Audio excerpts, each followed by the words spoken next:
What is going on, everybody? Welcome back to another live Thursday night here in the garage. We're talking about tuning, we're talking about cars, we're talking about, basically anything that we want to talk about because this is our show. We can do whatever we want to do, right? So, let's see, we got Bat Fast up in here. Wendell, Ali, good to see you again. 87 Corvair, our main man, Andrew George from Down Under. Brother. Hey, David Hammond, welcome to the live show. Welcome, everybody. Welcome. OFK, I'm just going to call you Bones. You're just going to be Bones. Your name's too dang crazy for me to try and say everything. Hey, Alex. It is that time of week. Hey, Harry. Good to see you again, brother. Oh, I tell you, it has been quite the week. On top of all that, dragging, tired, it's not in a bad way, just busy. I'm sure everybody by this point in time has probably seen the passing of Kyle Loftus over at 1320 video. Man, hate to see it. Listen, I only met Kyle maybe once or twice. Always was a nice guy. It's just terrible to have something like, or somebody like that, pass. And we're not going to jump into any of the speculation or anything like that. I just do want to say, listen, guys, if you're having problems, things like that, please reach out to your loved ones. Reach out to help. There's absolutely nothing wrong with seeking help. I've had depressive moments in my life that have been tough, and you have to lean on friends and family. I'm just going to leave it there. And so I for the most part, I just want to say there's probably been no other person that has had a bigger impact on the car community. If you go back and look at everything that's happened in the last 15 to 20 years and where we're at this day and age in the automotive community, you can trace back, and I'm not even talking about the bullshit Cletus stuff. Like, it's cool that Garrett spun off and started his own thing and became a megastar and all that stuff. But if you even go back way before Garrett was a part of 1320, some of the stuff that they were doing back then, it predates Street Outlaws, all that stuff, where it got big on Discovery, where the Motor Trend shows exploded, stuff like that, Roadkill, all these things were the result of Kyle's passion for the car community. And, I mean, the best that we can do is just remember what he brought the community and keep supporting each other and supporting the community. And that's all I'll say with that. So, huge loss for the car community. And much love to all the other guys over there. Matt, I've talked to a lot in the past. Fred, I've talked to some. But all the guys that are involved with 1320, all the love to them. Stay strong. And as I said, we're a giant family. Just support each other. And if you're struggling, just seek help, man. Like, reach out, people. But that's enough. Got a raffle running. So everybody jump on the raffle. You know the drill, ! Raffle. I will go ahead and enter right now. We will do the double. If I win, I hope I win. I want to win. I want to win my own raffle so somebody can get double prize. But yeah, what's everything been going on? Let's see. Okay, yep. Thanks, Bat Fast. I appreciate it, man. I appreciate you guys showing up week after week. And honestly, all start a poll, coffee or energy drinks. That's a great poll, and I'd actually be interested to see how that goes, because I know what is your drink of choice for perking up. Coffee.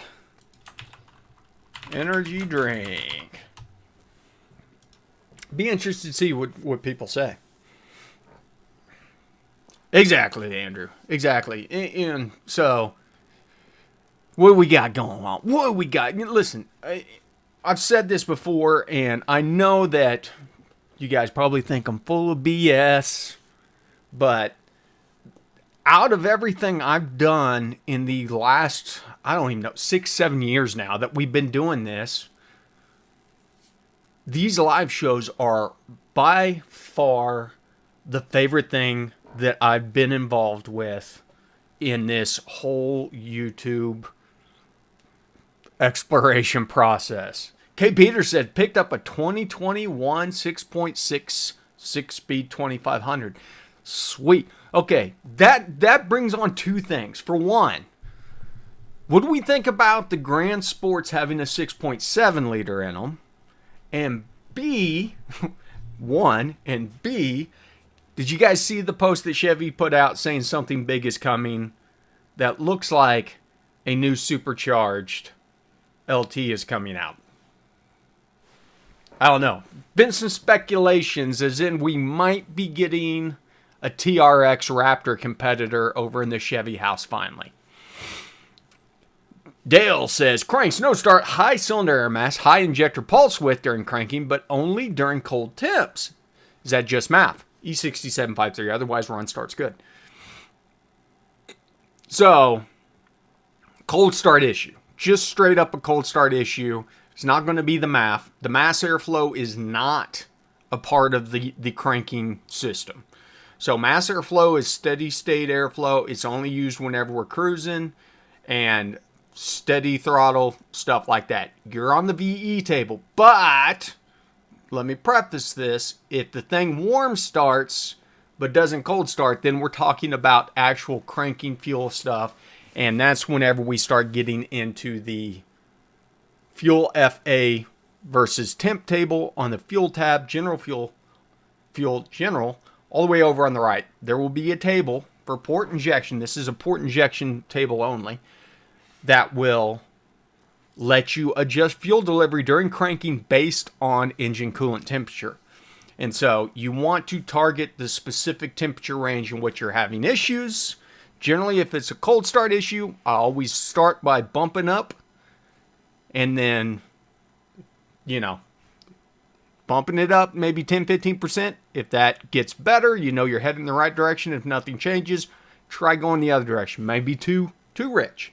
Especially if it's if you got cam or something like that and you've lost some low end airflow efficiency.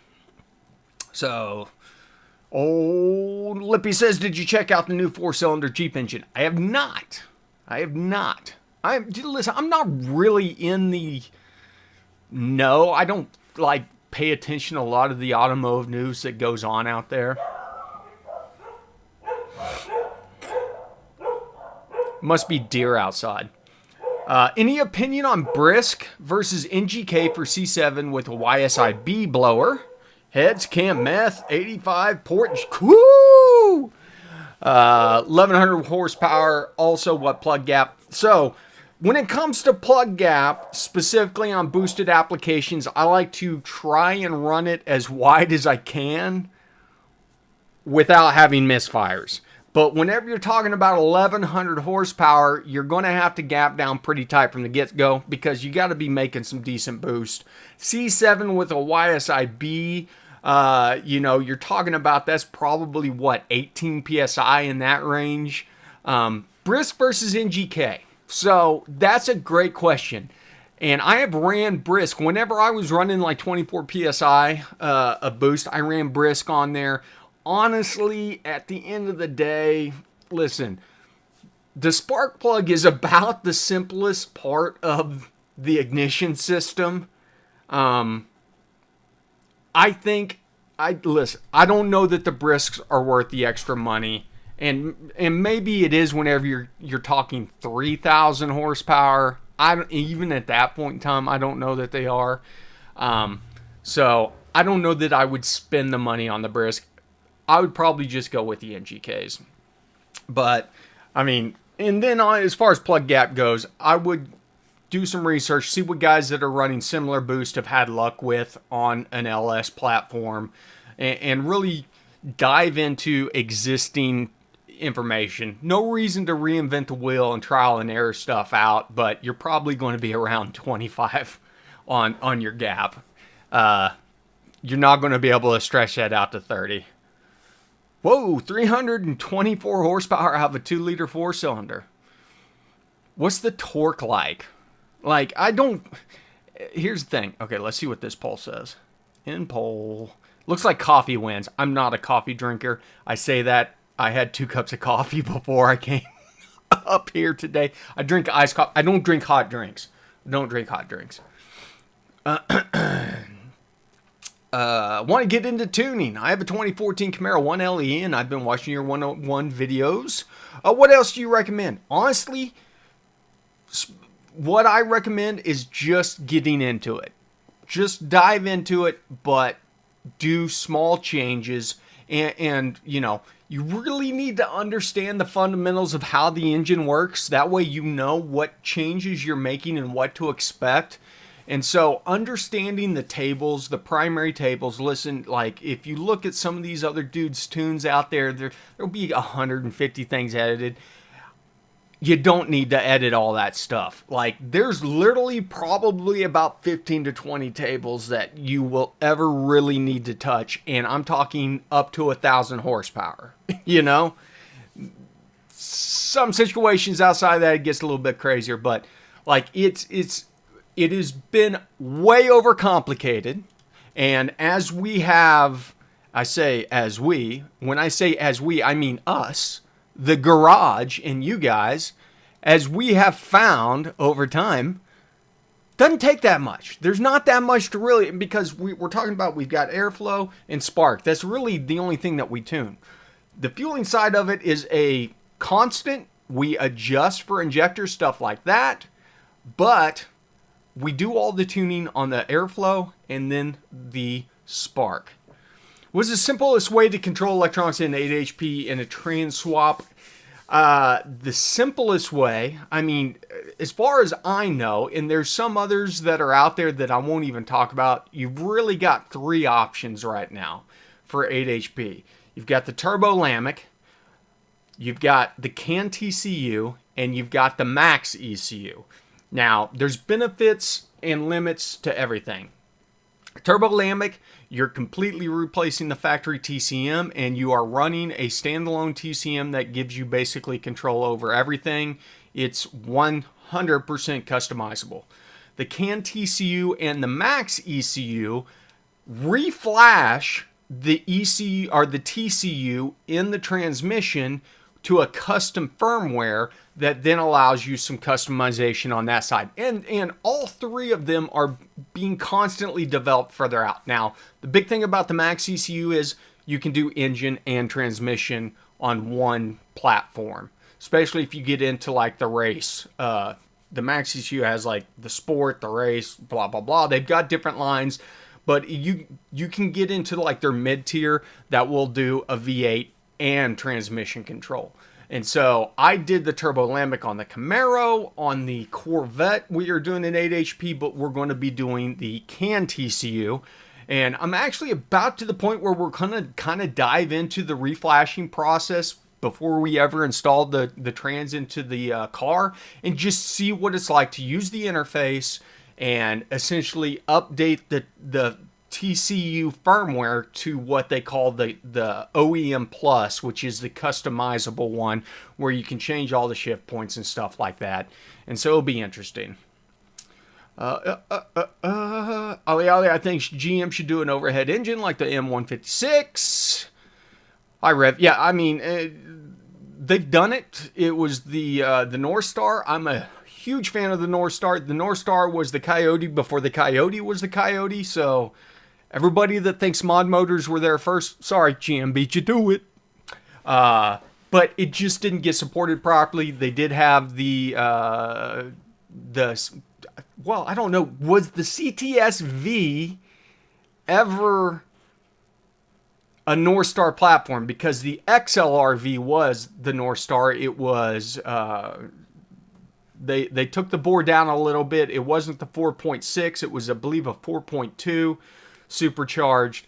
And the early North Stars were junk, but the later North Stars are really good engines. It looks like it'll be a tuning nightmare, Lippy says, and he's talking about the Jeep one. And I'll tell you this much, it will be. It's Jeep neural network.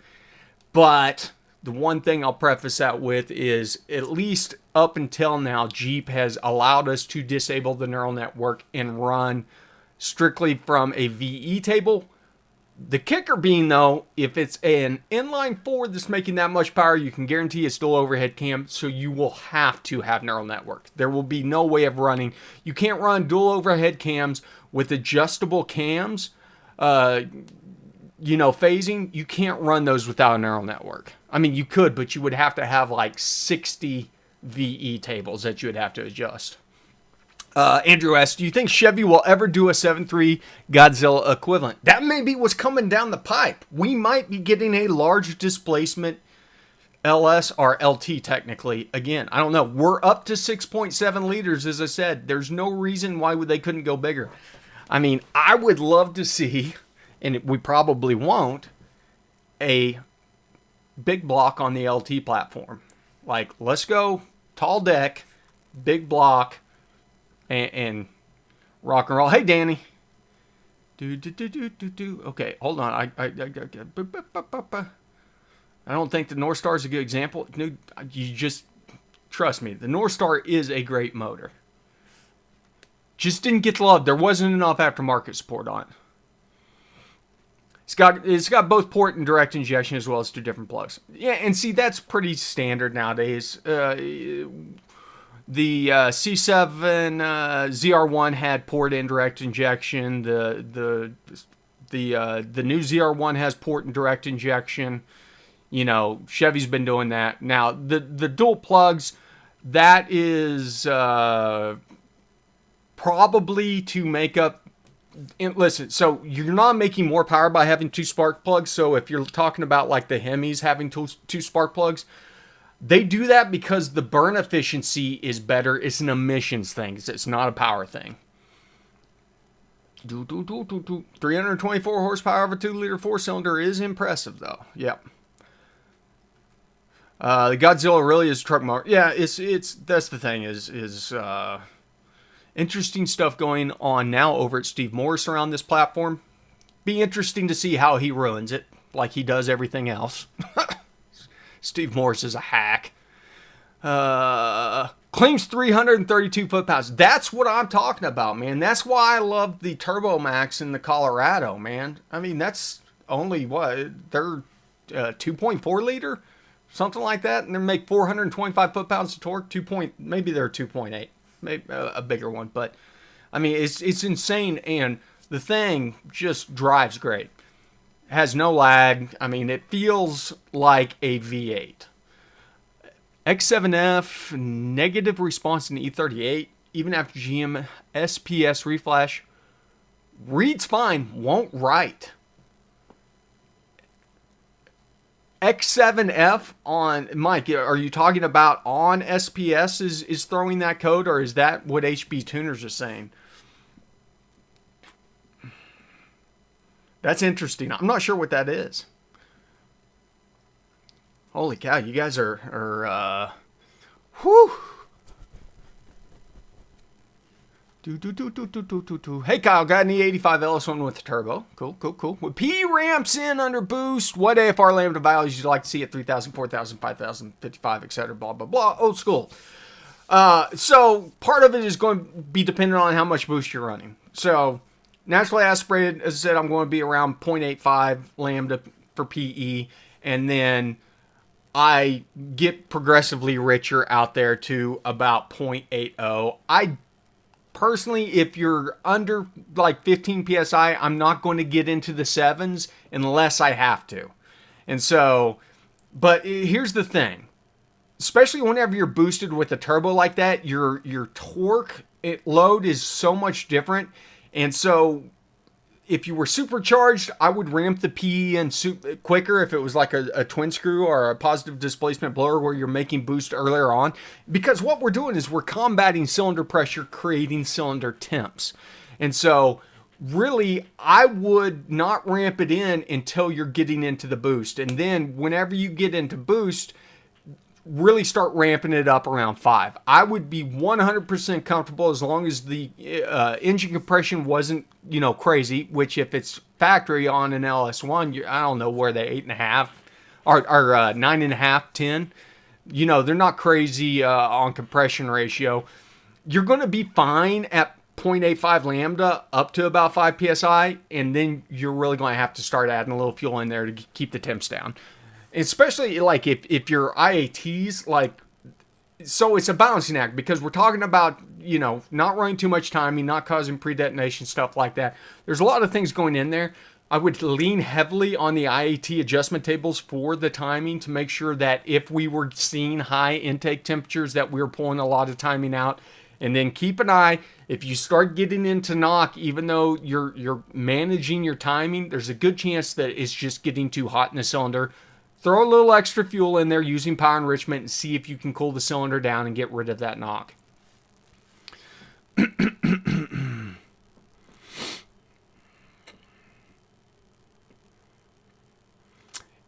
Let's see. Any idea if you can use a 7/? I'm not sure what he's talking about, Punisher. No, the non-star engine specs, but it's trash engine versus M156. No, it's no. No. You can't listen.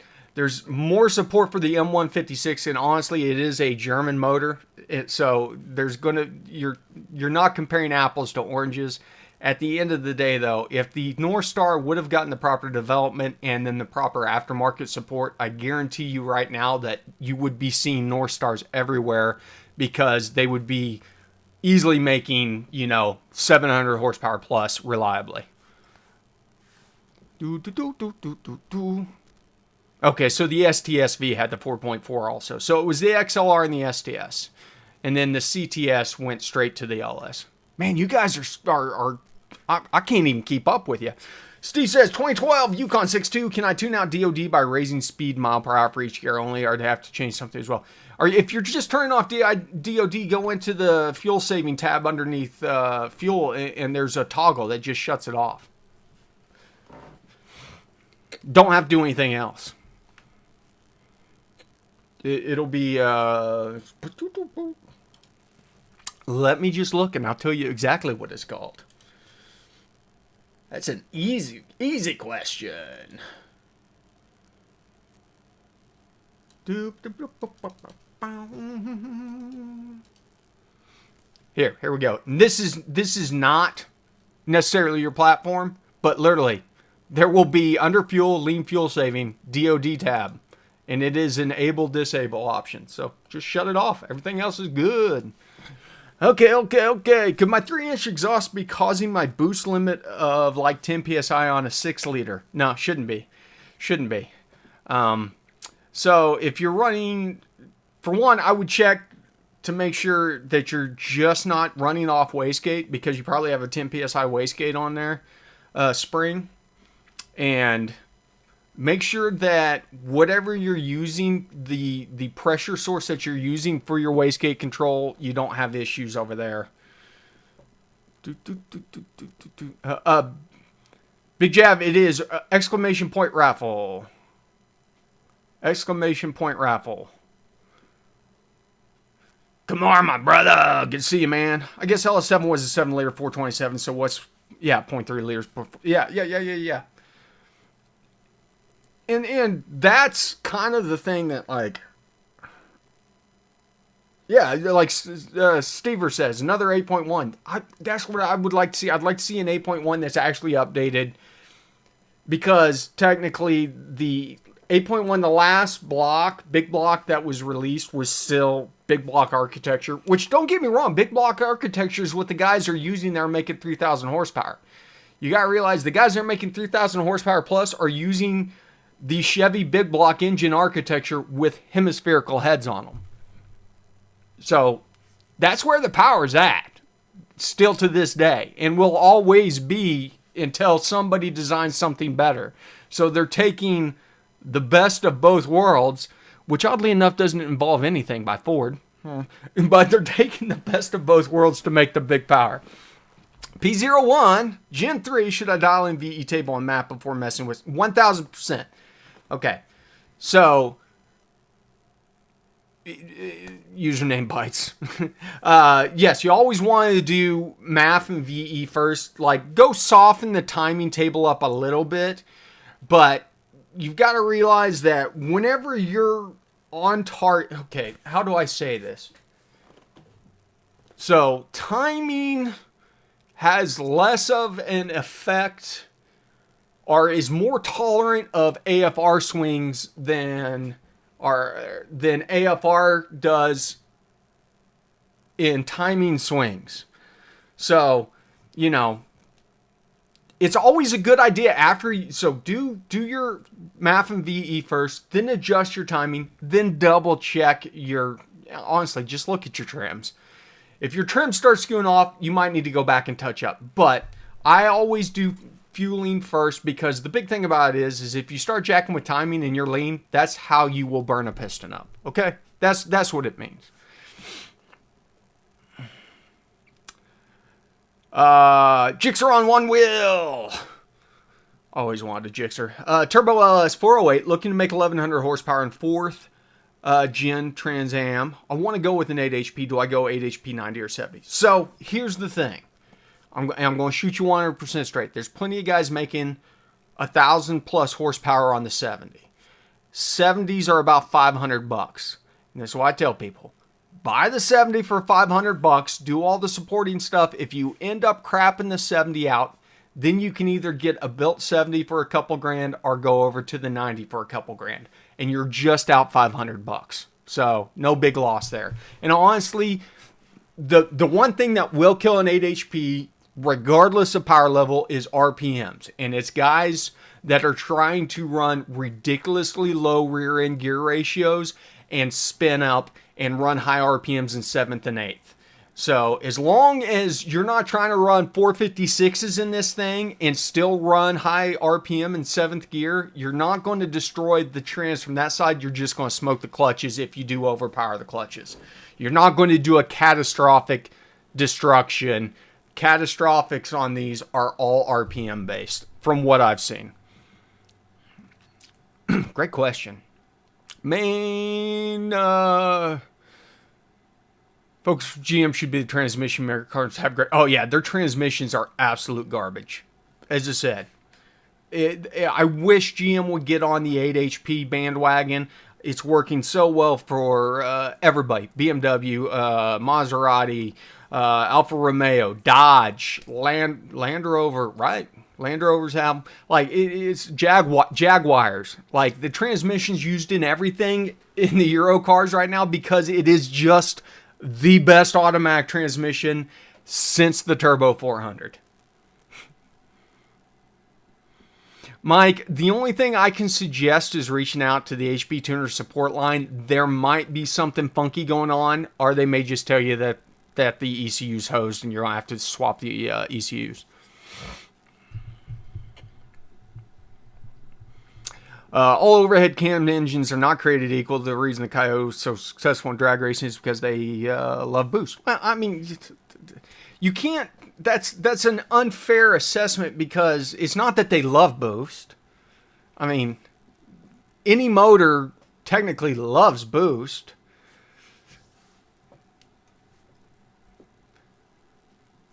I'm just not sold on the Coyote being the end-all be-all that the Ford guys think it is. I don't care what Snot Rocket or whatever the hell they call that green Mustang runs.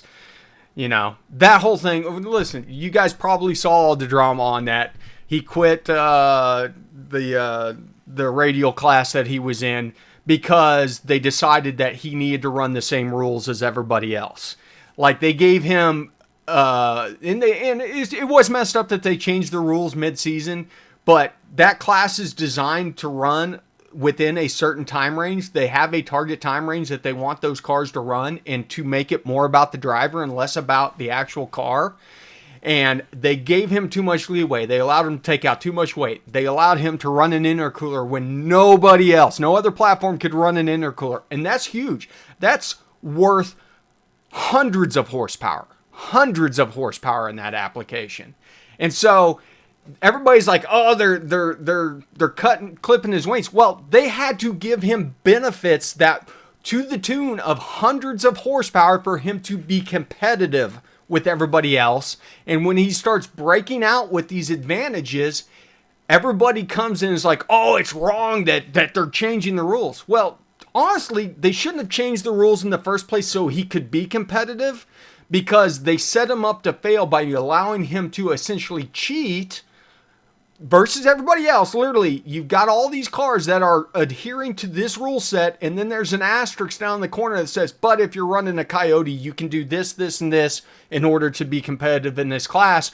And then whenever they make him compete within the rules, he gets pissed off and leaves. So, sorry, not sorry. Don't be a bitch.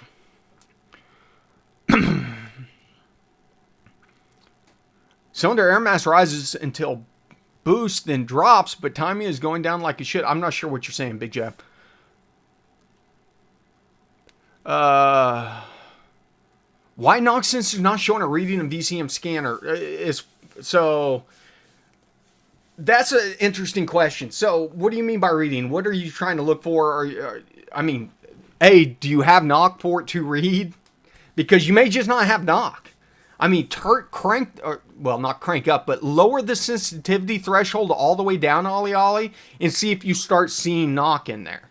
See if it starts showing knock retard, and if it does, you know they're reading right. If you basically, here, let's jump over to the whiteboard. We'll look at it real quick. Because even if it's a little bit different on all of them, if we go under spark and knock, this is a 4th gen where it has all the multipliers in here. But lower is more sensitive. Come in here and put all this down to 0.1 on all the cylinders, and I guarantee you if the knock sensors are working, the thing idling will be knocking to high hell and back, okay? And that's just a quick and dirty way to test to see whether or not your knock sensors are working. Which I totally, I'm like, hey man, especially if you're dealing with boost, don't mess around. Like, make sure that stuff is working, because knock will destroy a motor, you know? Oh, yeah. Well, Danny Carwell's crapping on the North Star about the starter under the intake. Yes. Terrible. But big motor, trying to fit it in the same spot as a pushrod motor. Instead of the starter hanging off the side of it, just put it in between the V's. I mean, and here's the thing. That sucks, but what blows my mind is the hot V configuration. I understand it's really weird to have the intakes on the outside of the heads and the exhaust in the middle. That's weird, but then having to go straight into turbos, that's a lot of heat. But listen, the engineers know what they're doing. Very intense 780. Very intense. I love it. We're getting there, man. 130. We actually, last month, they purged a bunch of old users, stuff like that. So we lost about 1,000 plus, but it'll bounce back. It happens about once a year. Is 4x4 HP90 desirable? So listen, they make things to take the 4x4s are the all-wheel drive ones and convert them over to rear-wheel drive. And in fact, the one that I'm putting in a Corvette is an 8HP51. That was an all-wheel drive, and I'll go over that pretty soon. The tail, essentially where the transfer case mounts, they convert that over. They got a plate that goes on the back with a carrier bearing, and it converts it over to a 1350U joint. Mr. Styles said, I just had to reman ET Shift Pro transmission 4L60E 2008 Yukon Flex getting chatter at 30 miles an hour and below when coming to a stop. Chatter at 30 and below when coming to a stop. I'm not sure, man. I'm not the biggest transmission guy on, especially, listen, everybody hates on the 4L60E. It is what it is. They are made of glass. They're, I paid big money for a top of the line 4L60E and had nothing but problems with it, and I've at that point in time, decided I'd never mess with one again. There are guys out there that are experts on 4L60s that can tell you exactly. You're not missing gears. Getting chatter is interesting, especially because at that speed, it shouldn't be a torque converter lockup situation. At 30 miles an hour, that thing should be unlocked all the time. So, T. Jesus says, seen many 8HP swaps break completely from harmonics. And that's the thing. Like, whenever we're talking about transmission swaps, one of the things that people don't ever think about, is drive shaft speed. Like, there's critical speed on drive shafts, especially on trucks. If you're going from a two-piece to a single-piece, longer the drive shaft is, the lower the RPMs that you can spin those things before they will literally tear themselves apart. Ask me how I know. I went through multiple drive shafts on the Super Auto. But as I said, the 8HP's critical weakness is in the higher gears trying to turn more than 8,000 RPMs through that thing. The harmonics cause them to basically sprawl, which means they just go bloop and explode.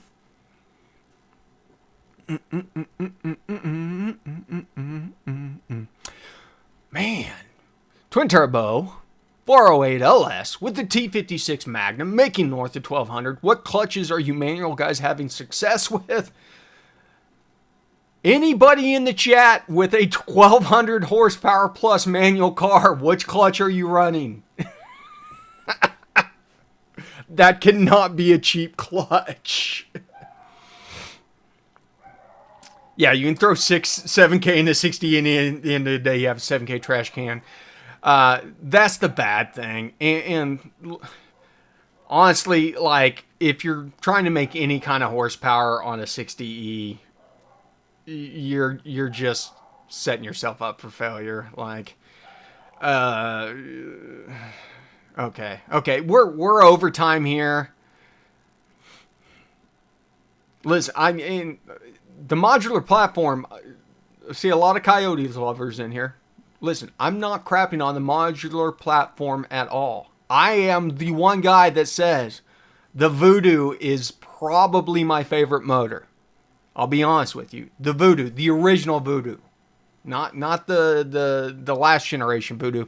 The original, the small Voodoo. The GT350 Voodoo. I love that motor. The flat plane crank one is insane. 780 said, I also put insane amounts of money in 60E, hence the 8HP70. Fingers crossed it works out. It will, but I'm done with 60s. And honestly, that's the thing is right now, you know, the electronics can be a little bit expensive on the 8HP70 swap. The transmissions are dirt cheap right now. Honestly, if you think that you might consider doing an 8HP70 swap at some point in time, track one down now when you can still get them for less than $1,000. I don't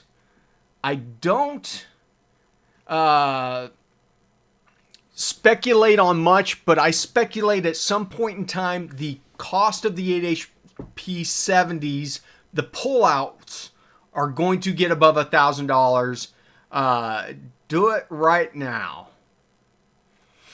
So, man, it is so hot in my office. Okay, listen, guys, it's time to do our drawing. Good luck, everybody. And let's see who our winner is. Willie Knox, my man Willie. Willie's probably still in here. Yeah, see, and then we got Harry Johnson over here that's been in the low 11s for years with huge... I'm not saying that's not possible. It is 100% possible to run. There are 4L60s in the 9s are faster. Okay? It is possible. I'm just saying that a lot of times getting to that point where you can reliably run that fast with a 4L60, by the time it's all said and done, you probably have spent more than enough money to go to a 4L80 or an 8HP70, etc., etc., etc. So... No, there's plenty. Listen, there's plenty of 6LE guys in here. And I'll be honest with you. I've never been a more than 4-speed transmission guy. I always thought it was for performance. More gears didn't mean anything. They were a waste of time, honestly. Like, why do you need more gears if you're talking about performance? 6 speeds and stuff like that, you're still only using 4 gears. 3, most of the time. We use 3 gears on a 4L80, stuff like that. 4th gear, the overdrive, we don't care about that except for highway cruising. So, going to a 6L80, you're adding complications in there. And there was no benefit of going from a 4-speed to a 6-speed. And then what changed my mind was the 8 HP. The 8 HP is just such a game changer in the transmission space. And as I've talked about on here before, whenever I was at PRI back in December, I talked more about 8 HPs than anything else, even tuning. I had people come by and we talked about tuning and stuff. I had more people come by and talk to me about the 8 HP that I'd put in the Camaro, what my thoughts were and stuff like that. And the guys that had done it before me were in the, would also say, hey, it is, I cannot stress this to you. It is absolutely mind-blowing how much better the 8 HP series transmission is. We're talking the 4, 6, 8, 10L series transmissions that GM has developed feel like they are 70-year-old technology versus the 8 HP series. It is light years ahead of anything that you can put in there. And so if you are serious about doing a transmission swap, you should not be considering any GM transmission right now. 8 HP should be the only transmission that you consider.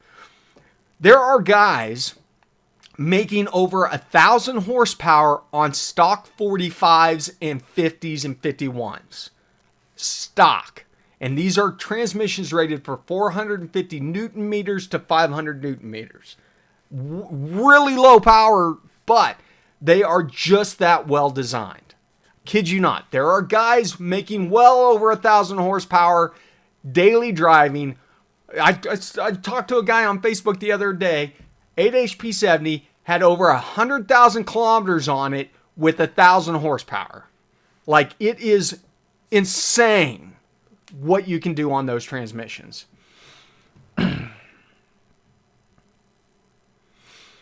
Whew. Will 8 HP fit in a GMT 900 without holes in the floor? Steve, the 8 HP70 is barely bigger than a Turbo 400. 8-speed that is barely bigger than a Turbo 400. I've got a 51 downstairs right now. I bet it is actually the same size or smaller than a Turbo 400. It's insane how small they are, how compact they are. They're just great transmission. Okay, listen, guys, I can talk all night about it. But I'm about to have a heat stroke. I don't know if you can see the sweat starting to gleam off it. It gets so hot in the office whenever I'm doing these streams, so I got to wrap it up for my own health and safety. Great questions tonight, man. Listen, love y'all. Thank you for all the support, continued support, showing up on Thursday nights. You know the drill. We'll be back next Thursday. I'm so tied up this weekend. We're not going to be doing a member stream this weekend, but I'm going to try and do a 4th generation member stream next weekend, but we'll talk about that on the next live show. Listen, you guys know the drill. Thanks for stopping by the garage. Remember, North Stars rule. ABT, always be tuning.